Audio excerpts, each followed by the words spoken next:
Hey guys, Eej right here. It's been a while, and I'm gonna be talking about my favorite band, Depeche Mode. As you see, I kind of displayed some of the albums I have. But this video is going to be talking about a topic regarding them, which I see talked about a lot, and something I'm very passionate about. Depeche Mode without Alan Wilder.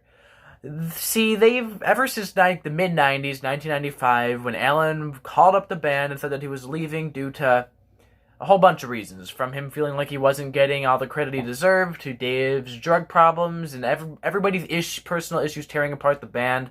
Eventually, he just was like, I'm leaving, and nobody really fought to keep him. And that's a whole different debate. For one, they were all not in the right mindset, and that's probably a big reason why they weren't fighting. If they were like how they are now, I'm sure they would have fought head over heels. But either way, Depeche Mode's sound has massively changed since then. They've come out with many albums, all of which sound very different, and all of which get very decisive reception from the fans. Well, Ultra, their first one without Alan, most fans have come around to it and have accepted it as one of their greatest albums. Pretty much everything since then has been pretty 50-50. Me, for one hand, thinks that, for the most part, they have a really good track record of the past 20 years in the 21st century. Even without Alan, they've evolved and taken many risks as a band. Most of those risks have paid off. Exciter may have been a bit experimental and a bit strange at times, and I wouldn't say it's their most solid album front to finish, but it comes together strong and it has aged pretty well.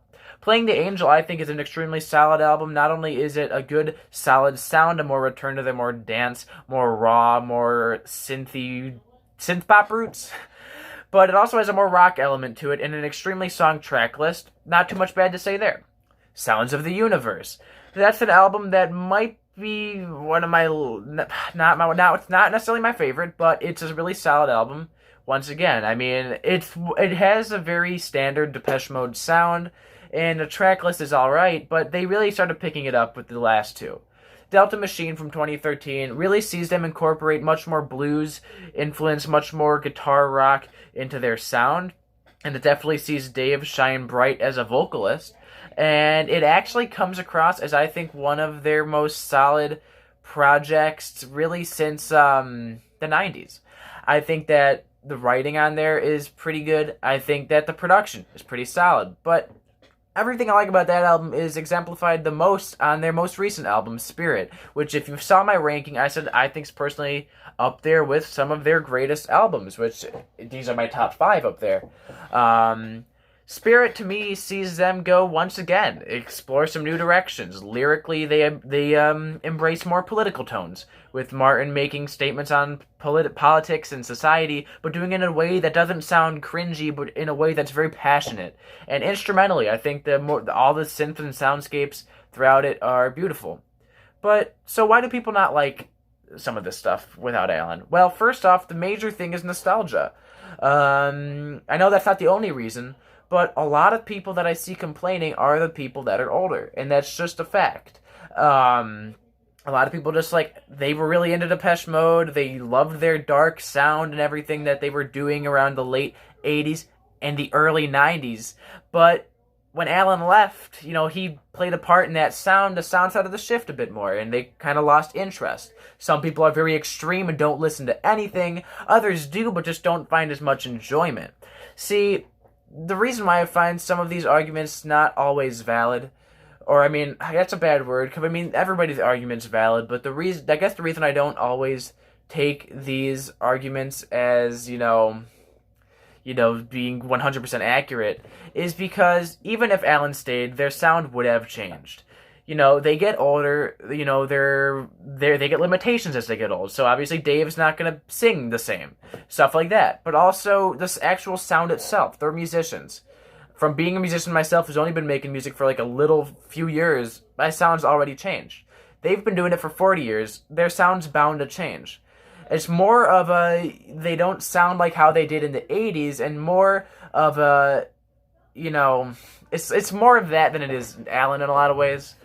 But another thing is the live show, too. A lot of times there's a lot of criticism with the live show, saying that the drummer does oftentimes drown out the synths, and that Peter Gardino, is trying too hard to fill in Alan's spot. But I just, once again, I mean, I personally like them with a drummer. Yeah, there are some songs from their really early catalog that sound a little weird, but that's why they play most of their stuff from the 90s onward, because quite frankly, they're older now. They probably don't want to be singing the pop songs that they were singing in the very early 80s and even in the mid 80s with On Some Great Reward. As great as that album is, there are just some songs that they probably just don't relate to anymore. And a lot of people always, once again, say that if Alan came back and if they refined their live show and they had a better setup, a better sound, and he helped it, that the live show would be better. But, like, that's just unrealistic expectations for both the band and Alan, in my opinion. You gotta keep this in mind, alright? For one, the live show is bound to be different. Dave's voice is different.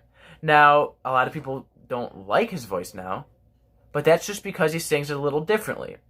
He is still a powerful vocalist, and yes, now that he's older, the long tours, he does get a little bit tired here and there. I'm not denying that. But, you know, that is bound to change. So even if Alan was still in the band, that would still be something. And I personally don't mind it. You just have to realize that he's singing in a different way, probably to preserve his voice. You know, his low end may not be as great as it used to be, vocally.